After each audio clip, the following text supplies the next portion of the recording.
All right, everyone, welcome back into another live edition of the Patriots Beat podcast here on the CLNS Media Network that is powered by our friends over at PrizePicks.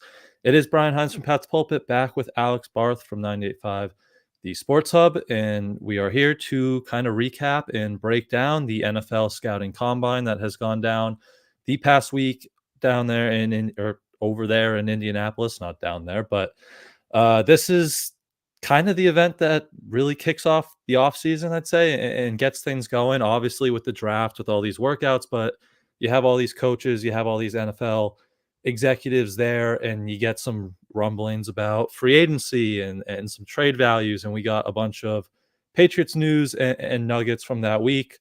Obviously, a bunch of stuff about the quarterbacks. It seems like they really kind of liked all top three guys: Drake May, Caleb Williams, Jaden Daniels.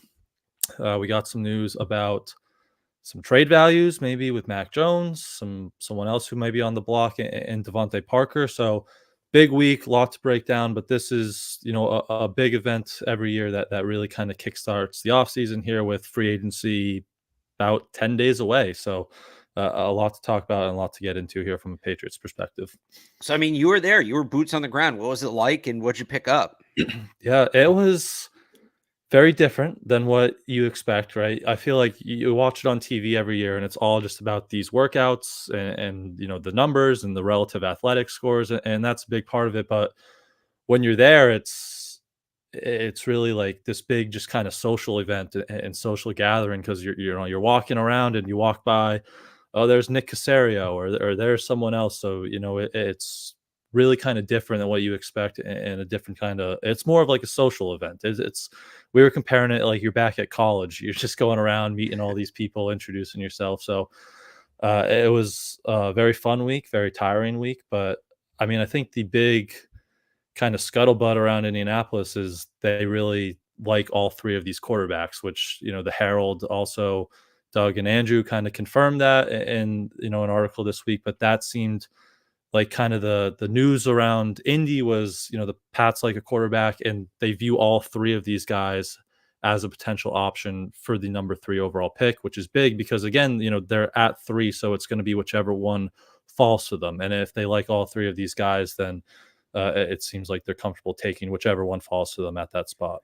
Right. It basically removes that whole qualifier of assuming they like the guy that's there, because we don't need to assume that, right? We now know, at least based on this reporting, that they're comfortable with all of them. And that doesn't mean they don't have a preference, right? So the Athletic had a report that the Patriots' new grading scale is grading players on 5.0 to 9.0, right? So if they have, and I don't know exactly how much the scale differs, but like as hypothetical, if they have Drake May as an 8.5 and Jane Daniels an 8.6, Jane Daniels goes second, like, all right, you didn't get the guy you had a little higher, but you're not going to panic, right?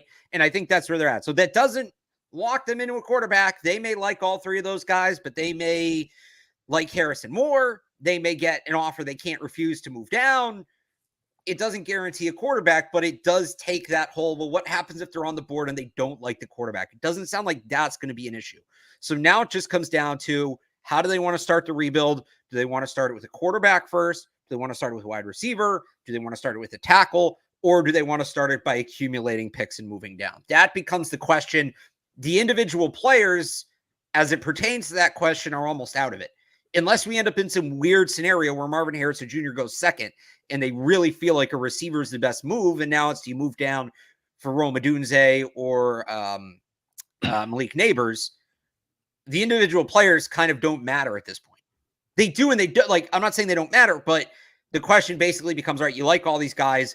What position do you want to start the rebuild with? I would say quarterback. I think based on Elliot Wolf's comments earlier this week, it's quarterback, the way he talked about the value of first-round quarterbacks. But this is the game we're going to play essentially for the next 2 months, is where does this rebuild start? What position does it start at?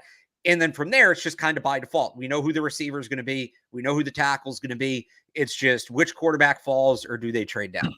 Yep. And the top 3 all confirmed. They met formally with the Patriots this and week. Harrison and all too. So they've all the people in play have met with the Patriots. Yep.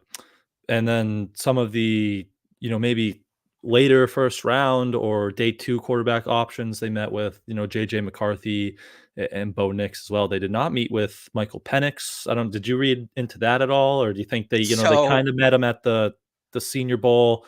They have Tyler Hughes on the staff who just worked very closely with Penix at Washington last year. So maybe they, don't need to burn one of these formal interviews at the combine this week with him and could see him down the line if they really want to. So here's what I'd say.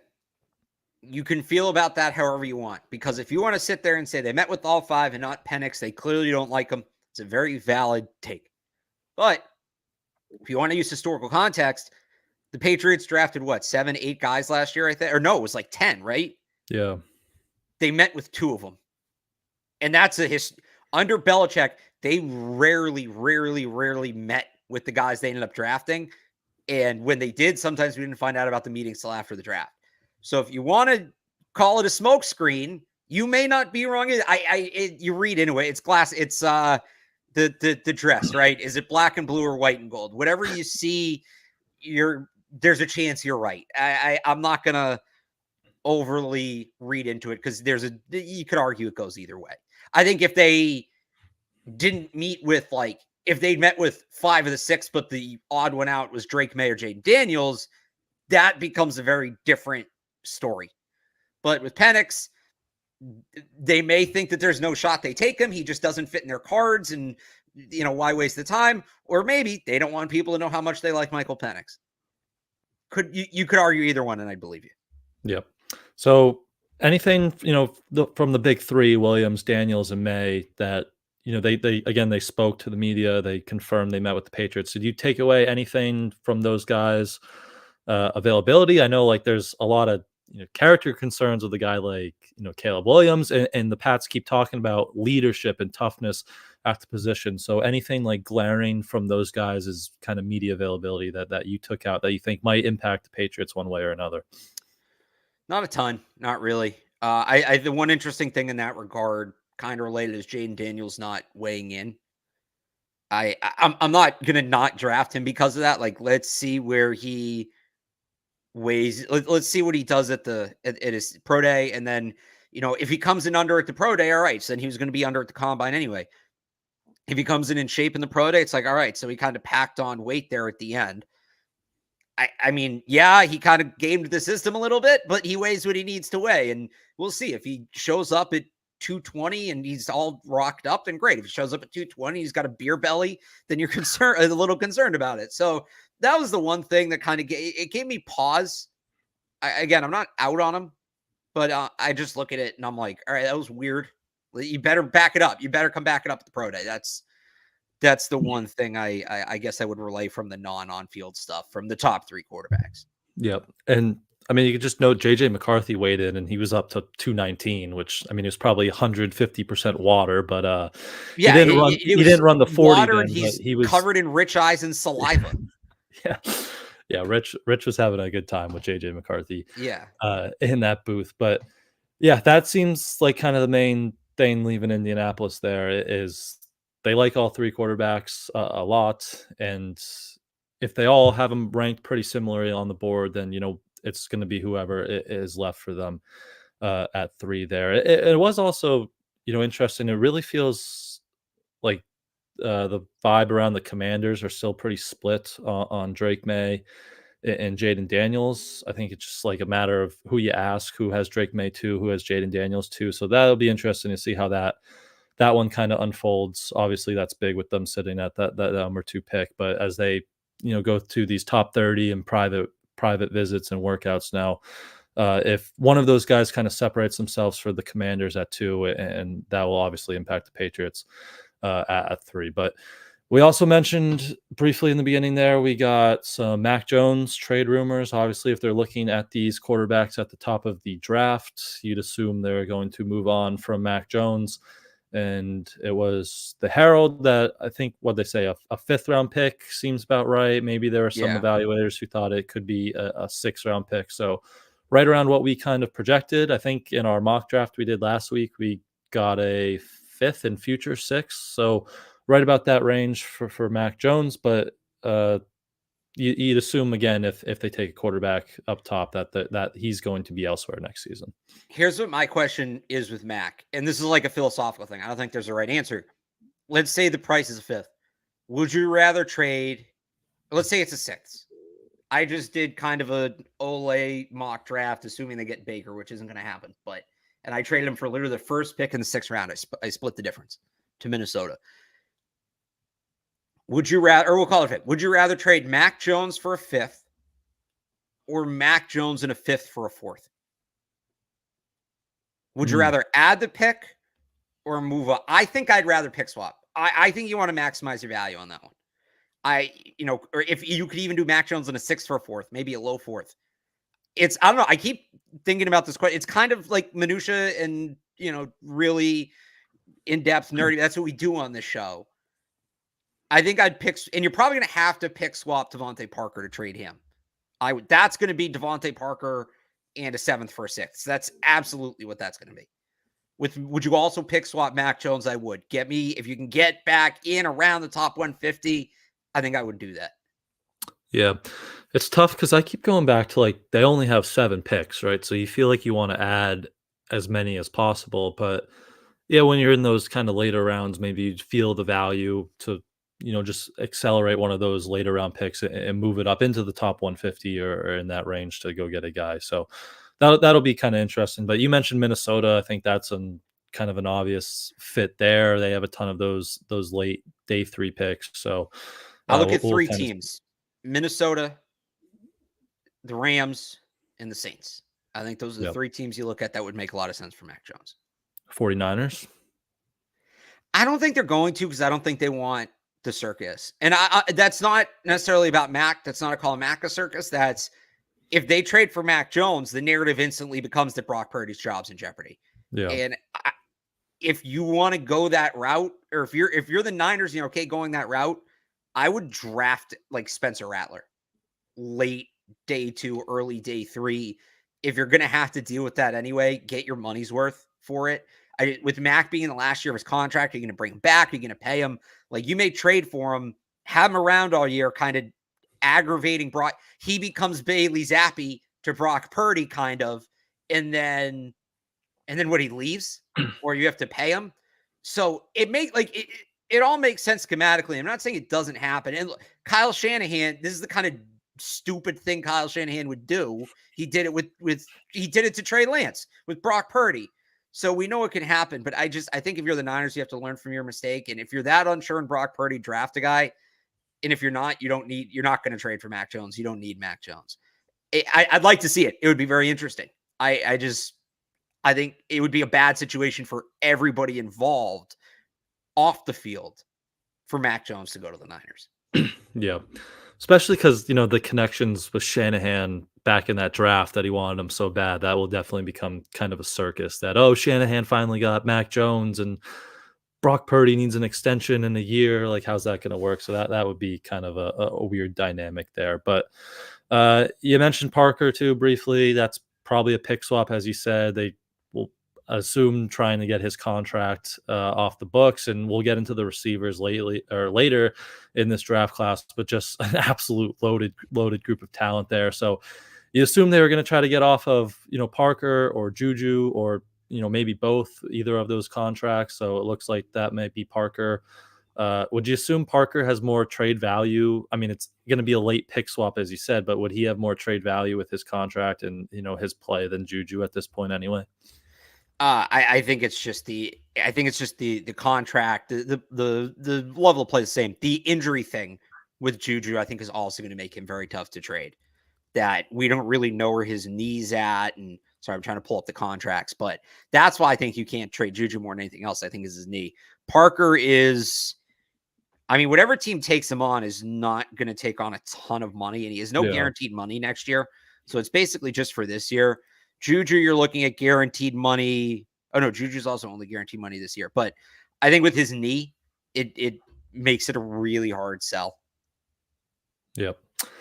So they're gonna have to eat money, but that's part of that's an option when you have $100 million in cap space, right? You can get out of some of these bad contracts and use that to your advantage. So we can also, briefly say they did cut J.C. Jackson on Friday, Thursday. I don't know. All the days are blending together for me at this point. Combine But week.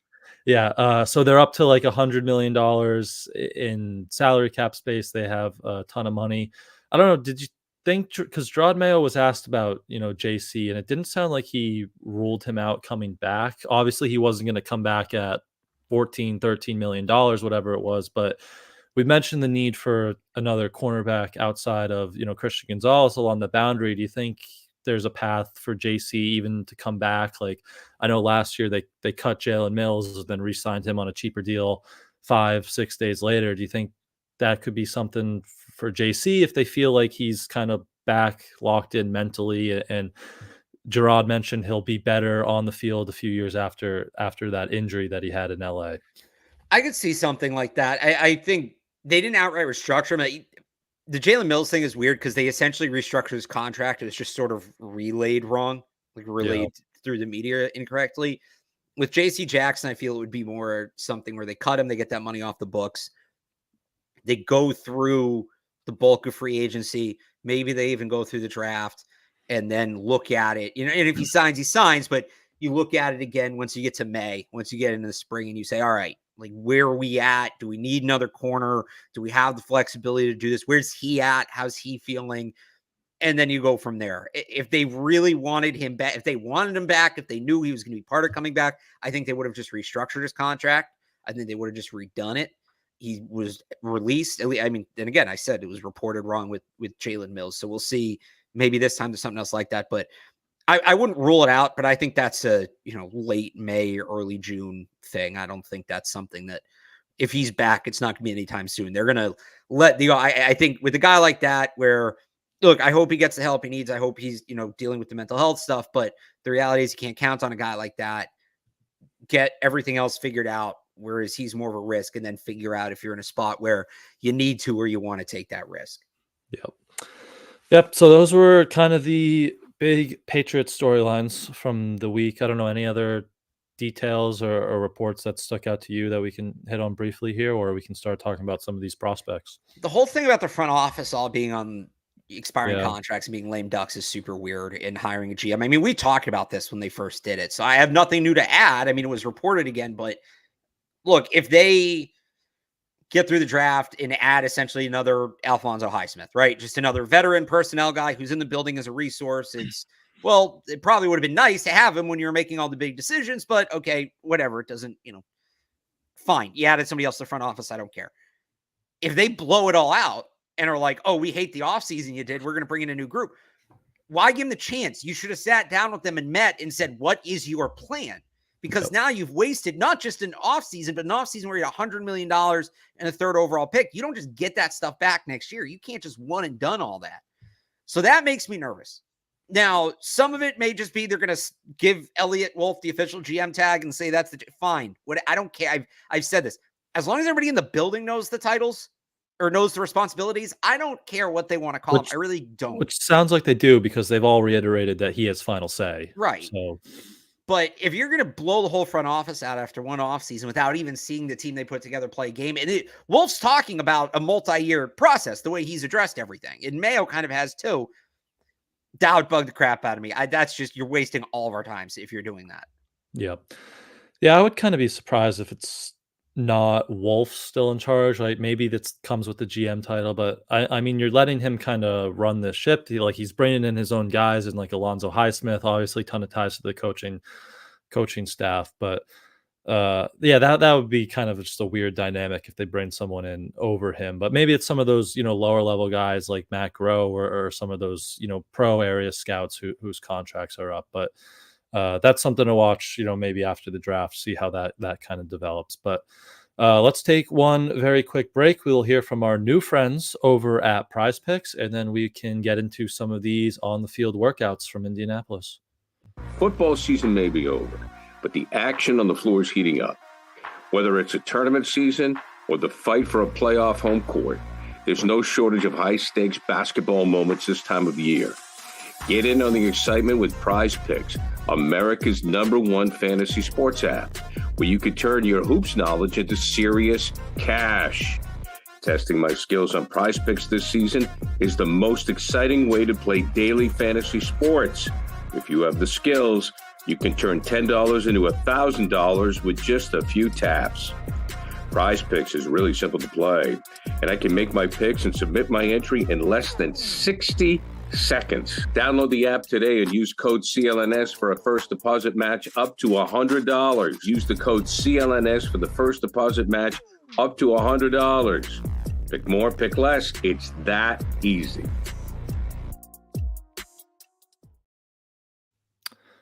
All right, so over to on the field, we hit on most of the big three quarterbacks, and they obviously, unfortunately, didn't throw on the field, so not much to break down there. But the big thing I think from that position, just quickly, was Michael Penix. Seems like he got the okay on his medicals, which that was the big question with 2 torn ACLs, 2 season-ending shoulder injuries. So it seems like he's kind of in the clear on the medical side, which is a good thing for him. Yeah, he won the combine from a quarterback point of view before he stepped on the field, and he threw the ball fine. I don't think he was bad. I don't think he was over the top great. You saw what you kind of thought you were going to see from Michael Penix. Put good zip on the ball. He was hitting the out routes very well. He wasn't. His biggest question is throwing against pressure. He wasn't going to be able to answer that. There's no pressure at the combine, but the clearing of the medicals is the big thing, and he checked that box, and that's what's important. Anything from JJ McCarthy? I'm trying. What the hell was that? I want to like JJ McCarthy, and it was great that he weighed in at 219. But once he gets the football in his hands, I'm just like, I can't get into him. There was that whole stuff. There was a lot on Twitter over the week that I think Nate Tice from The Athletic was really pushing that he can't throw left, and when you look at his stats, they all tank going left, and then he comes out at the combine and he's sailing all these throws on air to the left. So I don't know. It's kind of what you saw watching him on film, more of the combine, but I don't know with JJ McCarthy.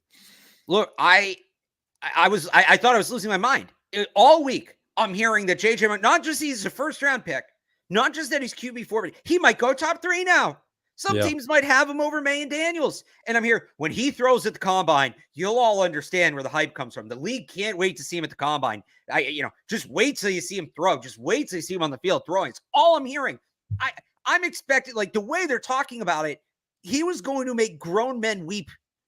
They were going to make he was going to throw the ball so well at the combine that they were going to make a docu-series about it. It was going to put Quinn Nordin's 10 for 10 at the in-stadium practice in 2022 to shame. That's the way they were talking about JJ McCarthy throwing the football. And then he comes out and he was fine. He was fine. He had some good zip on the ball. I thought he, like you said, he missed some throws. He sailed some throws. He was okay. He was exactly the guy we've seen on the field. He's a project player. He needs to tighten things up. And then I get Eisen. He's a Michigan guy. Fine, whatever. But Jeremiah and Schrager, did you see JJ McCarthy? He was excellent. We're being gaslit. Are you just telling us this to back up what you heard? Who is pushing this JJ McCarthy agenda? Shout out to Charles Davis. He was like, yeah, he was okay. Charles Davis is excellent all week. Yeah. All week has been spot on with everything. The Jaden Daniels QB1 stuff, the JJ McCarthy stuff, he's been great. But I'm sitting there I went back and watched it again. I was like, what are they raving about? What is there in there? And first of all, none of the quarterbacks were exceptional throwing the ball. Honestly, the best throwing day was Devin Leary. And he didn't do anything over the top. He was just consistent. We'll get to him in a second. But what did you people see? And this isn't to, and then I said this and suddenly I hate McCarthy and I don't think he's, no, he's fine. He's a day 2 pick. He's a project player. That's what he is. That's what he threw the ball yesterday. Why everything he has to do, he does, has to be perfect. Do you know who he's reminding? You know who he's starting to remind me of? Do you know who his fucking hype train comp is for me? It's Josh Allen, because he does nothing. Oh my God. Oh, did you see what he did? The NFL's tweeting out clips of him throwing incompletions. Because the fans were yelling. They're yelling because they think they're going to get hit. They're in the splash zone. It's Allen Mahomes level. He does nothing. And we're on our knees for him. I don't get it. It's annoying to crap. And maybe he ends up being good. This isn't to say he can't be good. Again, I think he's a decent like project player. I would take him on day 2 if I'm a team with an established quarterback that has a year or 2 to sit him. But that doesn't mean I hate him. But to watch what he did yesterday and sit there and say he might go top 3. What are we looking at? What are we doing? Did I miss the meeting where we all got together and decided we're going to start evaluating quarterbacks differently? Was I left out of that meeting? What happened? There must have been one with all those NFL Network guys on TV. Clearly. And then Charles Davis missed the meeting with you. He must have. Charles Davis just has some self-respect. Yeah. Yeah, I mean, he's just not a very like accurate passer where he's at right now. And as you said, maybe he sits for a year and gets some of those, mechanics. Like his lower body can get kind of inconsistent at times. Like he widens his stride. So maybe he sits for a year. Maybe he's behind Aaron Rodgers, or he's learning from Kevin O'Connell and Josh McCown in Minnesota for a year, and he fixes all that stuff. But like to sit here and say like I'd take that guy, let alone top 10, like at 3 or 2 overall, like that would be crazy for me to see. So, yeah, that's the JJ McCarthy rant for you. And I'm going to say it one more time because the Michigan fan boys are going to come at me on Twitter. Why do you hate JJ McCarthy? And they're going to cite that he won a national championship. And they're going to say that, oh, well, he would have thrown more if he was in a different. He's a top 5 quarterback in this draft. He's worth a top 100, maybe even a top 50 pick. I'm not saying he's not. Like, it's not that I think the guy's undraftable. I understand where the interest lies. But let's call a spade a spade. When he misses half his out routes during his combine throwing session, you don't need to lie to me and say it was great. Just say, oh, he missed some throws. He's better than that. He's usually better than that. If you want to argue that he's better than what he showed, that's fine. I don't agree with you, but you absolutely have the right to make that argument. But don't sit there and tell me he was great when I know what I saw and he wasn't great. Yep. But let's flip your opinion and let's talk about Joe Milton. Hell yeah. All right. Now, so here's the guy that should really go first overall. Because he was letting that thing fly as we all expected, like 70 air yards on those go routes. And he was doing the thing where he, either snap it and sit there for a second or hit the back of his drop and sit there for a second, kind of get to show off, let those receivers get extra yards down the field. So that was what you wanted to see out of Joe Milton with that, just rocket arm, and it was awesome to watch. So it's funny, 2 opposite guys who are both going to get overdrafted. Like, I think JJ McCarthy's going to go in the first round. He shouldn't, but JJ McCarthy's going to be a first round, maybe top 15 pick. Some team somewhere saw what Joe Milton did yesterday and thought, I can fix him. They saw. You said he waits in the stance after snapping the ball to give the guy a 10-yard head start and still puts in the breadbasket. Shorts and a t-shirt, no live pass rush, no coverage. But he put the ball 75 yards in the air. I saw something that the longest throw in air yards in a game in the last 5 seasons is 62 yards. So he beat it by more than 10 yards. And I'm jealous you got to see it in person. Some team is going to look at him and grab him at the end of the 3rd round and say, we can fix him. Should it be the Patriots? Probably not. I wouldn't. As much as I'd love to get to watch him 3 times a year in the preseason for the next 4 years, it'd be like the Joe Milton preseason mixtape is going to be right up there with like the Tavon Austin level, legendary. But so like 2 minutes before he throws that epic deep ball, they're running quick slants. He puts the ball 15 feet over the receiver's head. So you got the Joe Milton experience. It was very fun to watch. No, but notice nobody was freaking out that Joe Milton was so great because he wasn't. He did what he does, and it was fun to watch. But Joe Milton's Joe Milton. Like he was always going to kill it in shorts and a t-shirt. That's just who he is. Yeah. But some GM's going to see that and just like the last few years of film from Joe Milton is just going to like vanish from his brain and be replaced by those 70-yard bombs, and they're going to be like, right. I want that, and I can fix that. It'll just be the YouTube highlight reel. Yeah, literally. It'll just be all the 60-yard off the back foot flick of the wrist. Just like if we can just get him to figure out where he's throwing the ball. But it would be one thing if honestly there are some similarities between Joe Milton and JJ McCarthy in that if Joe Milton was 21, he'd be a much more attractive prospect because you have time to work with him. but he's 24. He's almost the same. I think he's only like 3 months younger than Justin Fields. So it's not like you have this guy that you can mold and build. Like, he kind of is who he is at this point. And that's the difference. So really, again, really fun to watch, but he's still not. I mean, look, for the right team to draft him and to keep him as your third quarterback, and you try to work with him, maybe you have him as a Hail Mary guy or, goal line guy, because he's a big guy, he can move a little bit. Like, I'm not saying there's no value in him being on a roster. I do think there is some, but you don't draft Joe Milton and suddenly feel better about your long-term prospects at quarterback. You're still in the same place you were. You bought a lottery ticket. That's all you did. You bought a scratcher. Yep. He had the hardest throw on the laser, 62 That's miles crazy. an hour. I can't believe that. Did you see who was second? Yeah, it was JJ McCarthy. But they're throwing from did you see it? The Senior Bowl, they time it differently. And Joe Milton was like 10 miles an hour faster than everybody else. That makes sense. Yeah. But those were the quarterbacks. Anyone else you had of note there? Those were kind of the big guys. Bo Nix was Bo Nix. Yeah, Bo Nix did not have a good day again. Sam Hartman was Sam Hartman. Sam Hartman, he's going to get a heck of a bag from Head and Shoulders, but he's going to need it because he's not an NFL quarterback. I mean, I thought Leary's an interesting prospect to me because he was getting some buzz as a potential top 50 guy after he had a really good 2021 season at NC State, got hurt the next year early, missed most of the year, then came back last year and wasn't the same. If you're talking about outside the top 100, if you're just blindly throwing darts, in the 6th or 7th round, Patriots want to double up at quarterback. He'll probably go on draft. You could probably get him as UDFA. I wouldn't hate just bringing Devin Leary in, just getting a closer look at him. I don't know that it would amount to anything. It probably won't.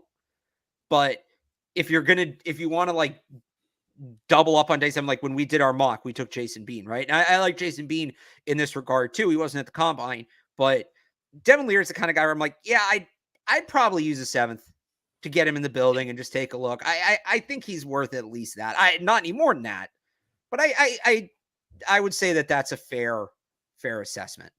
Again, You're not changing your outlook at quarterback or anything, but it's all right. This guy showed me something once, and he came to the combine and he looked right. And yeah, sure, I'll take a closer look. Yep. What about someone asked here, Spencer Rattler seemed he did not have a good day. Talking to people out there, before he worked out, he seemed to be everyone's favorite day 2 quarterback in that middle kind of range, but he didn't have a good athletic performance. He didn't throw the ball exceptionally well, but I don't know what are you thinking Spencer Rattler at this point. He didn't have a great day. I still think he maybe sneaks late day 2. Now it might be early day 3, but he's just small, man. He's just really small, and I worry about that. He's not quite as small as Kyler, but there's some of that. Is he going to be able to take the hits? Baker Mayfield, that sort of thing there. But he's not as talented as either of those guys. And then he did not run a good 40. He's going to need to be able to move, and he did not test well. So I've been kind of lukewarm on Spencer Rattler. I think there's a layout or two in the draft where he can make sense for the Patriots out of, a couple hundred permutations. But I was ready for him to have a really good combine and the hype to start going. That's kind of what I thought was going to happen. I was ready to sort of play into that. And then instead it was just kind of a dud. Yep. Yeah, not testing well was the big one there. Keaton Slovis tested pretty well, Mike's guy. I took him off my board. Keaton Slovis? What? Future wide receiver Keaton Slovis? Yeah. I took him off my board. I walked by his podium and someone was asking him about NCAA, the video game, and he said he runs the air raid offense on that. And I'm like, come on, dude. We gotta pound the rock in NCAA and run all these. You can't run the fastest 40 of any quarterback at the combine and then not run read options in NCAA. I know, exactly. So that's the quarterbacks. Unfortunately, again, the big 3 didn't throw. We'll see them at their pro days later this month. But let's move on to wide receivers, because this was kind of the group that stole the combine. I'd say just unbelievable performances all around. You're probably looking at 7-8 receivers going in the first round now, especially after the Texas boys, A.D. Mitchell and Xavier Worthy, just dominating. Xavier Worthy, 4.21 40, fastest of all time, even though, he weighed in at 165, but you want to see speed if you're, 165, and he certainly shows speed. And then A.D. Mitchell, a 4.34, he weighed in well, measured well. Like, he's someone who we might have been talking about at 34, and I'd be shocked if he gets out of the first round at this point. So it's going to be interesting because I talk about this every year, and I think last year I did it in reverse, where a player being a first round talent and a player being a first round projection are two different things. There are first round talents that don't go in the first round, and there are players picked in the first round who aren't first round talents. Like, I thought last year, like Quentin Johnson, like some of those receivers were probably not receivers. What position did I do this with last year? Some position where I did it with last year, where like it was a really thin year at the position. It was like these guys. Oh no, it was second round. It was second round. Like some of the receivers that went in the second round last year were not day 2 talents, but because the draft was so thin, you had to, guys just had to go earlier, right? Whereas this year it's the opposite. You have guys that are certainly first round talents, the Texas guys.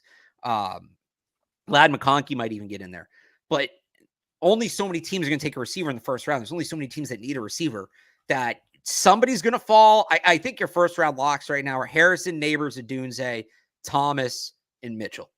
I think those 5 are first round locks. And then it becomes basically Coleman, Worthy, and McConkey, and maybe Troy Franklin or the others. The only reason I don't put Worthy as a first round lock, I do think teams are going to be scared of his size. 165 pounds in the NFL is tough. Now, the Devonta Smith comps are going to flow. You're going to hear a lot of those.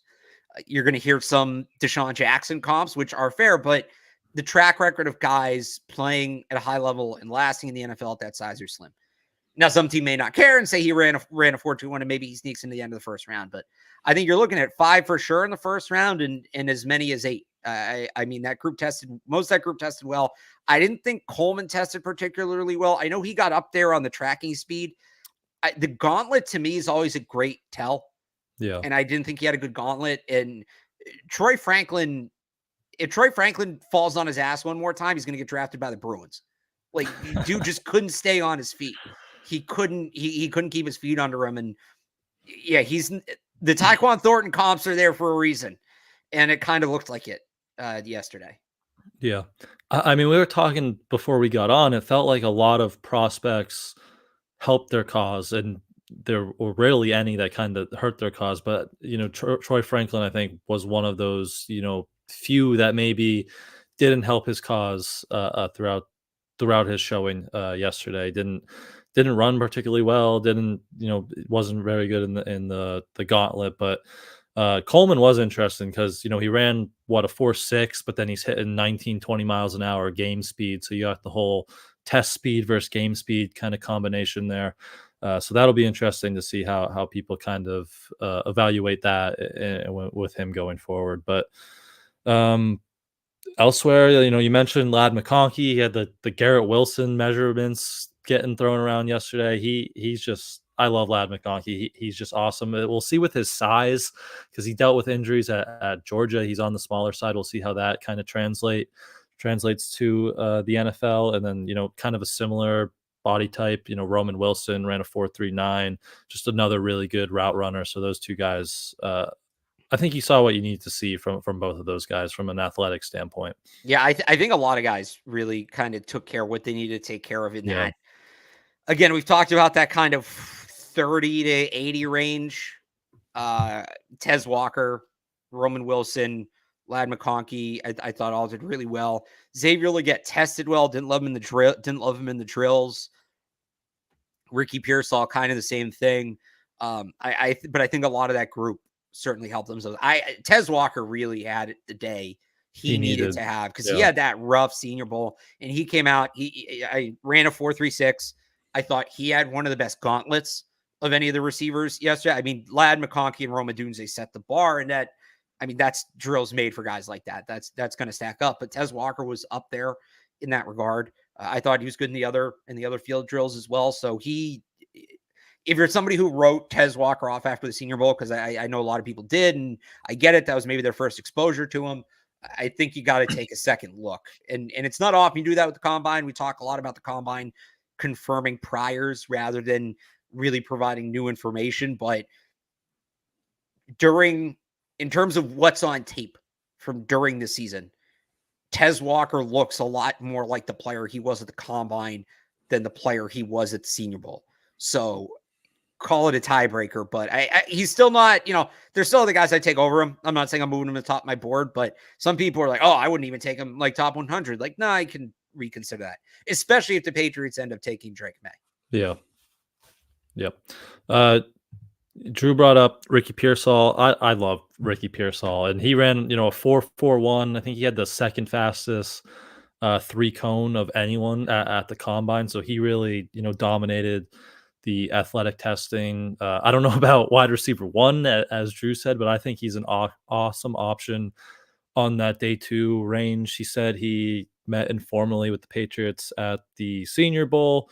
He also compared, he said he watches a lot of Amari Cooper, and, he doesn't size-wise, he's not Amari Cooper, but Amari Cooper is obviously someone who had a lot of success with Alex Van Pelt out there in Cleveland. So I'm a big Ricky Pearsall fan. I'd love him on day 2, but I know you have a day 3 receiver who is skyrocketing up your board, and Mr. Bub Means that you'd love to talk about from Pitt, has a connection with Tyquan Underwood, the new Patriots assistant wide receivers coach. So he was very impressive yesterday, maybe someone we should be familiar with for kind of a later round or maybe middle of the draft at this point at the wide receiver position. Yeah. I mean, I don't know that Bub Means is a guy you're taking in the top 100 or a guy you're, answering my question. But if they double up at receiver, look, he was at Louisiana. He started at Tennessee, didn't play there, transferred to Louisiana Tech, played well, then went to Pitt, and Pitt's offense last year was brutal. It was really bad. And I mean, they didn't have their starting quarterback at the beginning of the year, halfway through the season, moved to tight end. Like, that's how bad it was. They didn't really have anybody else. So there weren't a ton of chances for him to show what he can do. But you look at what he did at Louisiana Tech, you look at the measurables, you look at the testing. I thought he did really well in the field yesterday. He's somebody I'd take on day 3 and see if you can develop him. I mean, good solid play. When you look at, I think we talked about this last week, I kind of charted out all the receivers that Elliott Wolf took with the Packers and averaged out, right? What's the average height? What's the average weight? What's the average 40? What's the average this and that? And Bub Means just goes through checking like all of those. If he doesn't check the box, his numbers are actually better. So definitely like a day 3 second receiver they take, target kind of guy. But somebody I would be very surprised if Bub Means is not at least on their board. And before the Combine, he was projected to go late day 3, probably not undrafted, but like it was a possibility. He's getting drafted now for sure. And maybe he moves up to the middle of day 3. Yep. Yeah, so that was the kind of receiver class. Again, just an awesome, dominating performance from all those guys. Tons of talent at the position. You could see 6, 7, maybe even 8, depending on how the board kind of shakes out in the first round. And good news for the Patriots, because they'll probably, if they don't go Marvin Harrison at 1 or maybe trade back to that Rome Odunze, Malik Neighbors, they're probably going to be looking to add a pass catcher on day 2 and then maybe even another on day 3. So we can stay on offense. We can talk about some running backs, talk about some tight ends a little bit. Running backs, I mean, how do you say the Louisville back's last name? Isaac, is it Guarando? Isn't it like Guarendo or something? Guarendo, I think. He was absolutely like dominated the test. He's 220 pounds, but he ran a 4.33 40. Had some elite, explosiveness scores. He's like a kind of a day 3 pick, but maybe that pushes him higher. Dylan Labe didn't, dominate the athletic scores, but you could see on the drills, right, like where he shines as a pass catcher. But any thoughts on those two or any of the other kind of running backs that we saw? Yeah, I mean, Guarendo was awesome, and I'll be honest, like I wasn't super familiar with him, but Yeah. that's the back that fits the Alex Van Pelt offense, a big explosive running back.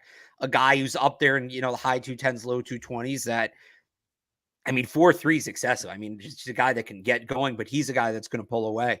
I thought he was really good. I thought Jalen Wright, Tennessee, was impressive. If the Patriots want to go running back early on day 3, he's my guy.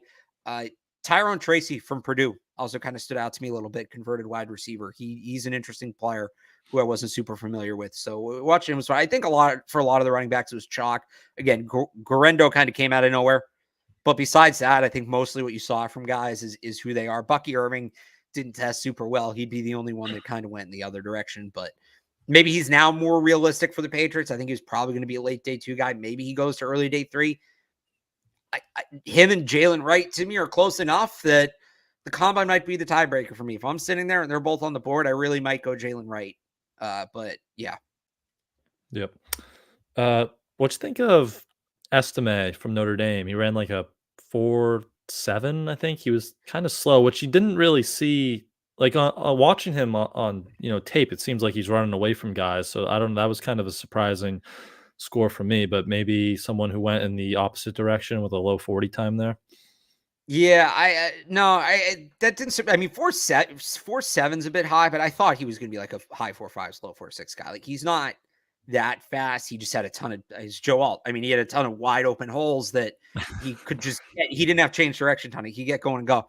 No, he's a pure bowling ball. He's a pure goal line back. There's nothing wrong with that. He's probably being projected a little higher than that skill set should be. But I wasn't expecting him to come out and be a burner or anything. Yep. Tight ends. It was a really good day for some of those kind of later, middle of the draft tight ends. We talk about this class a lot. It's Brock Bowers at the top, Jatavian Sanders kind of behind him, in round 2. And then you have kind of a gap and there's a cluster of guys like Theo Johnson, Cade Stover, Ben Sinnott, and a lot of those guys. Hang Theo on, before we move on, I forgot about this from the receivers. Johnny Wilson tested well. Johnny Wilson, for the player we think he has, tested very well. Yep. Anyway, sorry, continue. So he can probably stay at wide receiver now and not move to tight end, or at least start at wide receiver for now. Yeah. See what you have there. But yeah, those middle round tight ends, Theo Johnson, who doesn't get a lot of action at Penn State as a pass catching tight end, but you saw some good signs at the Senior Bowl, running routes, and then he comes out and he scores a 10 out of 10 relative athletic score. Ben Sinnott from Kansas State, who was someone, we were all, watching again at the Senior Bowl, posted like a 9.5, had a good, 40-inch vertical and someone who can move around the offense. So I thought some of those, that third tier of tight ends had some really impressive performances there. Yeah, I thought the tight ends as a whole showed up really well, and for it's been called a down year for tight ends. I thought they did their part to kind of sway that. Jatavian Sanders, ironically, was the one guy that was maybe a little low, but I know what I see on the tape. I know how explosive he is. I'm not going to read a ton. Like, I'll admit he had a down combine. I'm not going to read a ton into it. I think he's a guy who will play better than he tested. Everybody else, especially the Big Ten guys, Cade Stover was really good.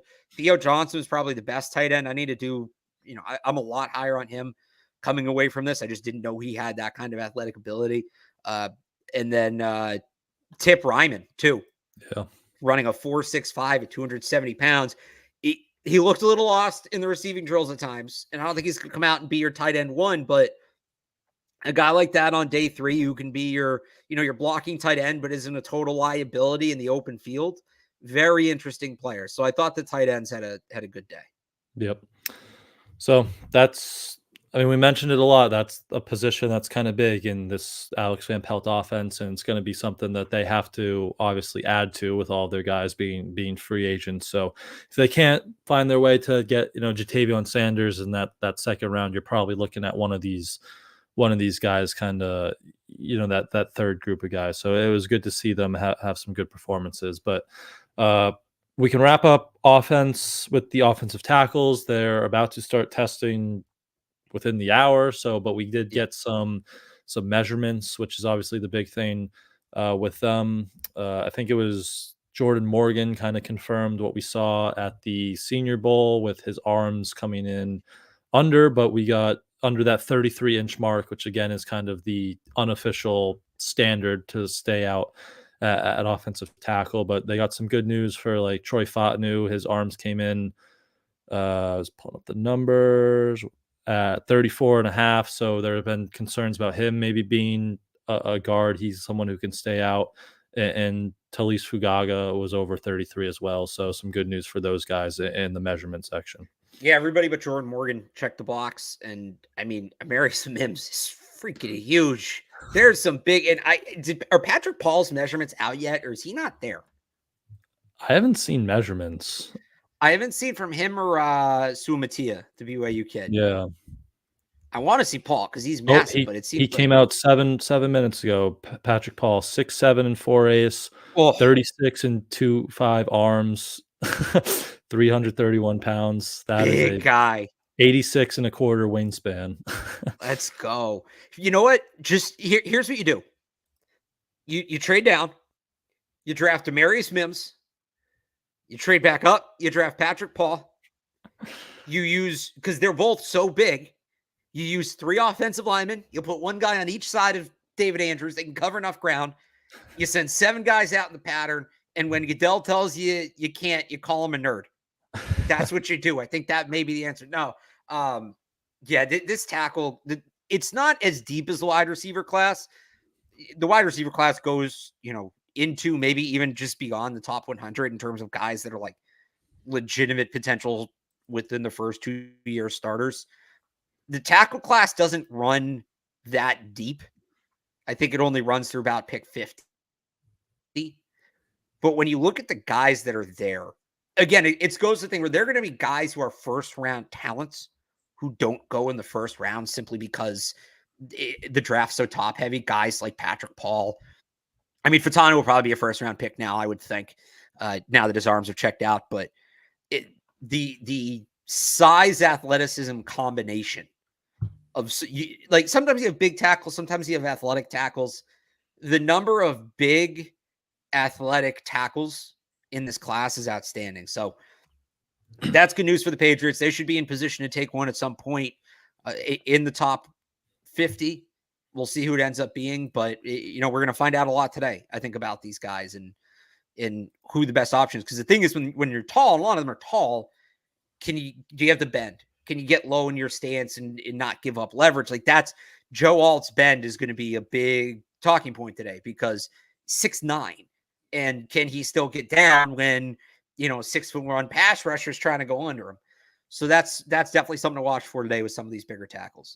Yep.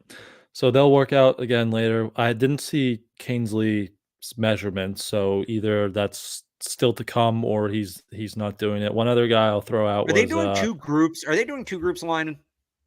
They might be. That would make sense if that's why some of these are coming in. They got to pick this thing up. They got to. I will say that it didn't need to be 9 hours yesterday. That was insanely long. Did not need to be 9 hours. If it's going to be 9 hours, it doesn't need to start at 1:00. Like, yeah. And don't get me wrong, I'm the guy of all the people that you would think is enjoy watching this. I can only do so much shorts and t-shirt. I can only do so much of it. Pick the thing up. Let's get it going. Let's get it moving. Yeah, the 1 to 9 yesterday was a little obsessive, but it's a little much. Last offensive lineman name I'll just throw out there. Someone we mentioned in our preview was Dominic Pooney from Kansas. He's a guy who kind of can play all over the line, but his arms actually checked in over the 33-inch mark. So if someone wants to, take him as a tackle and views him as a tackle, seems like from the measurement standpoint that he could kind of stay out there. But he's a day 2 option with tons of versatility along the line. So maybe someone that interests the Patriots there. We can then jump over to the defense. Big day for kind of some of the edge rushers and interior defensive linemen. We can actually start with a question here, which talking about these edge guys, something's going to have to happen with Matthew Judon with his contract having no guaranteed money on it. So could they move back into the second for Judon? I think our comp was that Khalil Mack trade where they got a second and a future day 3 pick, I think. So maybe late second, early third, I think is the spot if you are looking to kind of move on from Judon there. Yeah, I think so. We, like you said, we've talked about it with Khalil Mack. I don't think they're going to move him ultimately. I know we had talked about that. I think he's going to end up getting a new contract. They have $100 million in cap space, but that would be the range if you were to make that trade. Yep. So if they do, and they're looking at some of these edge guys, I mean, Chop Robinson just dominated the athletic testing. I don't know what's in the water down there at Penn State, but all those guys. All right, I'll say this: having Dallas Turner and Chop, this is a takeaway. Like 4.4 at that size is impressive, but you can't have Dallas Turner and Chop Robinson run with defensive ends. That's just not fair. That's not what they are. They run a 4.4, and the next closest guy's like a 4.6. It's like, yeah, no, duh. Go have Xavier Worthy run with the defensive tackles. It's going to look very impressive. But no, those two guys. I've seen some people say like Chop Robinson could slip early in the second. Why? I don't see how that happens. Yep. So they were impressive. More of those interior guys. I mean, Braden Fisk from Florida State stole the show, and that was someone whose stock was already kind of rising from the Senior Bowl, right? The big word with him after that week was explosive, and then he comes out and kind of confirms those priors and dominates the athletic testing. The Texas guys got a lot of attention. I mean, watching Byron Murphy go through those drills, like he is just a smooth mover, but wasn't, I'd say, a great athletic showing from T'Vondre Sweat. And I get he's like 360 pounds, but when you're not moving that well, it looks like he might be limited to kind of a first and second down player, probably someone who might come off the field on third down there. So that was kind of what those Texas guys showed. Anyone else from up front, from that up front unit that kind of caught your eye? Yeah, I mean, you pretty much hit on it. I thought Dwayne Carter was decent. Day 3 defensive tackle. He had a good vertical, showed some explosiveness. But the defense as a whole, for me, and Brian, like, absolutely feel free to disagree with me on this. I felt like the defense was chalk. It wasn't impressive. And when I say it wasn't impressive, I don't mean that guys weren't good. I mean, the guys that you thought were going to tested well. The guys you thought that weren't. There wasn't that much there that made you recalculate. It was all pretty much along the lines of what you thought was going to happen. Yep. I'd agree with that. So just we can just hit the back, kind of linebackers, safeties, corners, anyone in particular that, you said it was kind of chalk, and I'll agree with that. But anyone that, you wanted to see a score and they hit it, or, something that kind of impressed you from any of those other defensive spots. Well, if the Patriots are hoping to grab a corner early on day 3, this was not a great combine for them, because a lot of those guys, Max Melton, Jarvis Brownlee, they did their part to move up the board. Yeah. Jalen Simpson tested well too. There's some good your guy Demerson from Texas Tech, I thought had a good day. If the Patriots need a free safety, but mainly, I mean, the corners were, if there was a wow guy, I guess I'm thinking in terms of the Patriots, like Quinion Mitchell's not going to be Patriot, but 4.33 at 200 pounds, 22 on the bench, dude, just absolute dude. So that was impressive. But you saw some of those fringe top 100 guys. Max Melton's the big one that comes to mind. Push their stock up to where they're probably going to be day 2 picks, not day 3. Yeah, like Demerson was one, hoping like he could be like an early day 3, kind of that free safety. But now you see mocks where he worked himself into day 2. Cam Hart at corner from Notre Dame was a guy who had a good Senior Bowl. He's really one of those bigger corners that's going to play on the boundary, and he was running like a 4.5, so he could kind of move himself up. And then Mike Sanderstill from Michigan, I think everyone kind of sees him and thought Patriot. He had a really good day, but kind of probably established himself as the best nickel in this class. So he should be a day 2 pick. And at that point, are you saying, can the Patriots use a day 2 pick on kind of a nickel defensive back there? Probably not. So he probably worked his way out of the Patriots range there. But any last guys defensively? Anyone we missed? Well, we got another preview today, Brian. We got the kickers, punters, and long snappers. Oh yeah. Aren't they today? Yeah, they're, I don't know what time they are today, but they are going today. They're out there. So I know the Patriots special teams coaches were out there to watch, but I don't know. They have their punter. I don't think they'll take a punter. I'm still don't expect them to draft a kicker, maybe add a veteran at some point, but I think Will Richard is the top kicker, obviously, to watch, but anyone else or No, yeah, specialists? I'm with you. It's not. Like, I just don't see how they draft any of the three special teams. Maybe if they really like one of these kickers as a UDFA, and he kind of slips if like a Harrison Mevis ends up going undrafted, he could make some sense for them. But I mean, I think he'll get drafted. I think it's gonna be 3 kickers in camp. I think it's gonna be a rookie, UDFA, Ryland, and then a veteran. So I think they'll add, but they're not going to use a draft pick on a guy. And UDFA kicker, maybe somebody who's not at the combine. Like, that's very possible. yep. I actually don't know if Mevis is at the combine. I'm not sure, actually. I only saw something about Richard because he's the top kicker available. So I didn't know who else. Who else Mevis was there? is there. Mevis is there. Okay. It's actually, we do get to see Torrey Taylor punt today, so that is a good thing. That is They very should have noteworthy. Torrey Taylor punt next to Joe Milton throwing. See what can go farther. Right. Or while Xavier Worthy runs a 40 right. to Xavier see if Worthy runs up 40 to see if he can catch up to either one of them. That would be, that's what the combine should be right there. Yes. But yeah, I think maybe Joe Milton next year. Did you see who was throwing to the receivers in Trace the tight ends? Trace McSorley and Kellen Mond.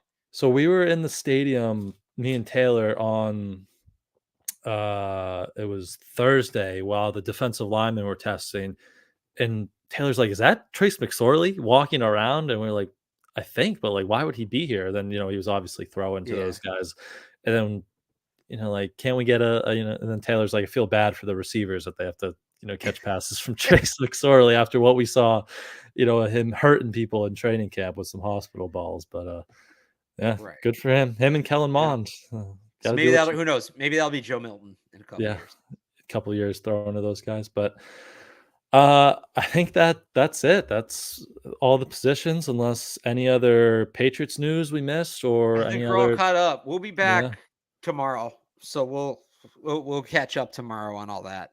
But maybe a little more on the offensive lineman testing, and we'll react to that, and I'm sure we'll get some free agency stuff tomorrow. We'll see how these kickers shake out, but yeah, that'll do it from us. We will wrap it up here. Again, be back tomorrow to talk whatever happens in the next 24 hours because something will probably happen at this point of the year. But make sure in the meantime you follow Alex on Twitter at @RealAlexBarth. Head over to 98.5 thesportshub.com to read all his Combine and Patriots coverage. You can follow me on Twitter at I am Brian Hines. Head over to PatsPulpit.com to read all my work over there as well. Thank you all, as always, for tuning in. Have a wonderful rest of your Sunday, and we will see you guys tomorrow.